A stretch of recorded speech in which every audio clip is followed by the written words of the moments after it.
नाज़रीन, अॼु जो मुंहिंजो वीडियो शहन जो शाह शहनशाह सरताज शाइर शाह अब्दुल लतीफ़ भिटाई रहमतुल्लाह अलैह जी ज़िंदगी ते आहे।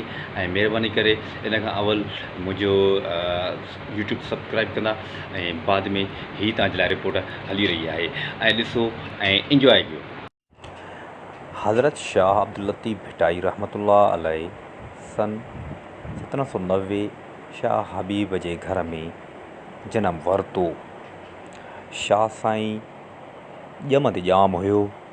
शाह साईं खे अखर हिकिड़े ई रंगे लाल लतीफ़ करे छॾियो ऐं उन में तसव्वुफ़ जी आला मिसाल मिले थी। मालिक हक़ीक़ी जो पस मंज़र काइनात में आहे। तॾहिं त चयऊं वञी छो वणकार हिते न ॻोल्ही हो तकी। ख़ालिक हक़ीक़ी जे सिर्फ़ु अलफ़ अखर में ई हिकु करे बयानु कयाऊं ऐं ॻोल्हियां ॻोल्हियां चयऊं ॻोल्हियां मलाहां शालम मिले होत। अहिड़ी लेवल ते अखर पढ़ल फजो वर्क सभु विसार।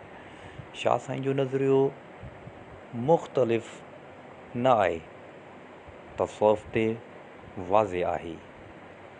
जीअं चयाई पाण सूफ़ी साफ़ कयो धोई वर्क वजूद जो, तंहिंखां पोइ थियो जहिड़े पसंदि पिरीअ जो। ऐं पाण ई इहो ई दरस ॾींदा रहिया पंहिंजे रिसाले में, पंहिंजे बेतनि जी कहाणीअ में, पंहिंजे ख़ूबसूरत अल्फाज़नि में।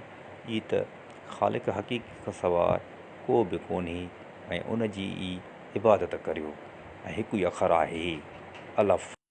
शाह साईं जो आतण आसण वाइन सां पयो गूंजे थो ऐं मुरीद सदस जा पिया तंबूरो वॼाइनि था।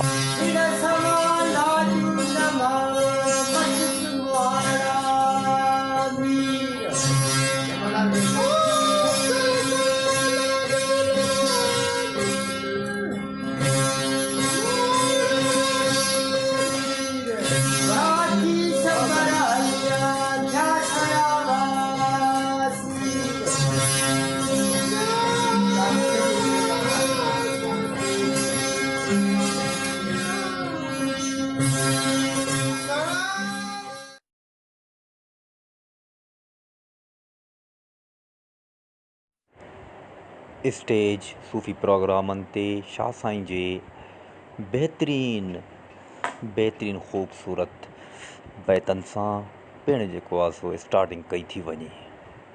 माशाअल्लाह शाह साईं जा तमामु ख़ूबसूरत बहितरीन बैत हर समाज ऐं फ़िक्र में हर हिकु लम्हे ते पड़लाव कनि था ऐं गूंजनि था।